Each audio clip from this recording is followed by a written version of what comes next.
Oi, Bruno, tudo bem? Tudo ótimo, e você, Fernando? Tô bem, contente por a gente ter conseguido em plena sexta-feira, a gente ter achado uma agenda para a gente trocar. Obrigado aí na tua correria ter aberto para a gente essa possibilidade de pesquisar contigo. Imagina, prazer é meu, privilégio. Muito bem, para quem está assistindo a gente aqui no Acontece Carreira, Bruno Junqueira é o CTO da Pet Love e que quando eu conheci, eu falei, a Pet Love é uma das marcas mais presentes na minha casa. Sexta-feira e Hermione aqui se sentem muito bem cuidados com vocês, são um Que delícia. cliente. E queria ouvir muito, te ouvir, porque o Acontece Carreira ele surgiu, Bruno, a gente tentando pesquisar esse tema protagônico que está recortando dúvidas e trazendo questões aí para vários executivos em mercado.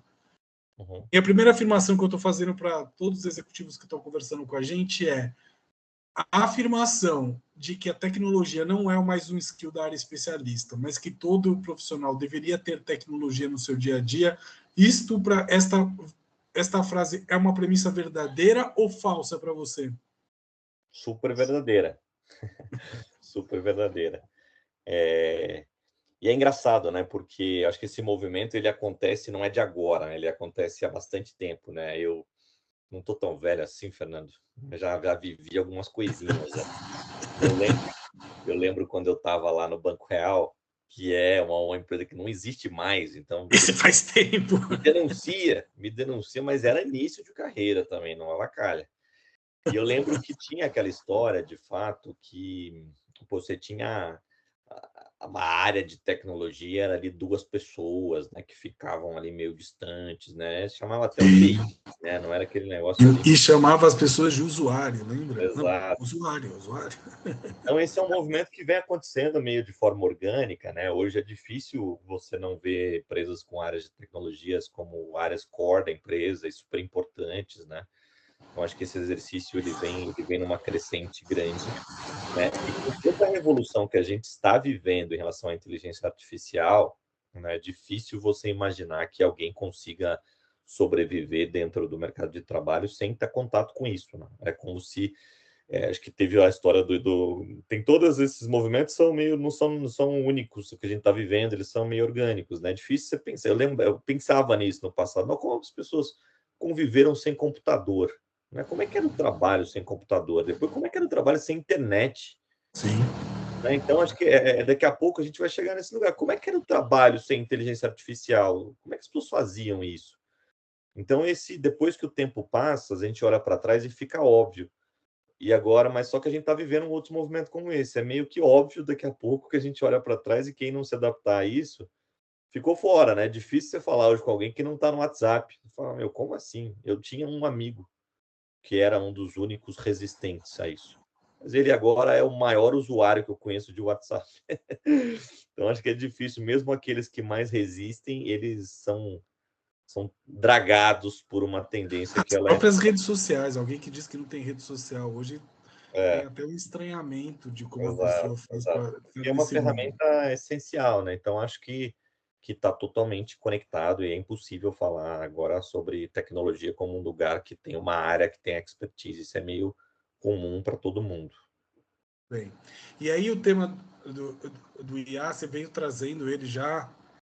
Eu não tenho muita dúvida, Bruno, que isto vai virar um bem comum. E aí, assim, eu tenho dois filhos pequenos. O meu menor de 5 anos já o ChatGPT já existe na vida dele e ele usa. Então, imaginar que ele vai se formar como carreira, isso já não vai entrar no modus operandi, que ele não tem dois assistentes com ele trocando e pensando com ele, não Uhum. existe.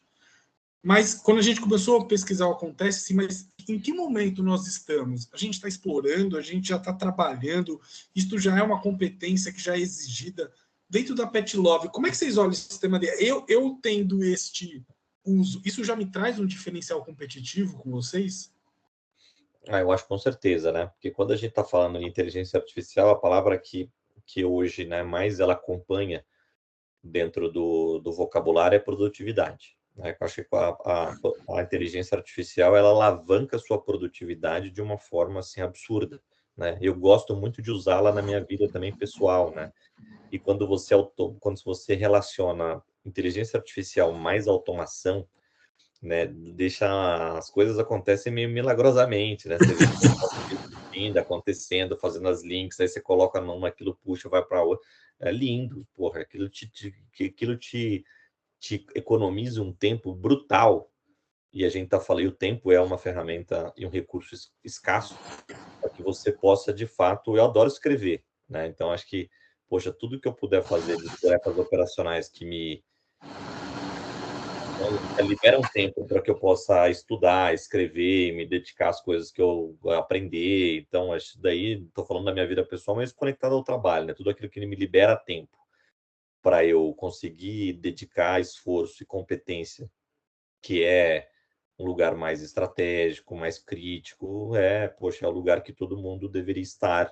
Então, acho que esse é um pouco do lugar. Com certeza, a gente na Pet Love aqui, a gente tem uma agenda muito sólida em buscar produtividade por meio de inteligência artificial, principalmente tentando tirar aí tarefas repetitivas e cotidianas e operacionais, e a gente puder alocar tempo das pessoas e capacidade das pessoas em atividades que gerem mais valor para a empresa e para a sociedade como um todo. Muito bem. E aí a reflexão e última pergunta que eu queria fazer para ti é um exercício um pouco de empatia ou de se colocar no lugar do outro. E aí, já que você trouxe o Banco Real, eu, quando comecei a procurar emprego, me ensinaram que eu arrumar emprego era imprimir currículo, ir lá na Barão de Tapetinho, ainda no centro da República, e entregar nas agências para achar meu primeiro estágio, meu primeiro trabalho, também já faz um certo tempo. Mudou muito esta referência de como eu faço a transição.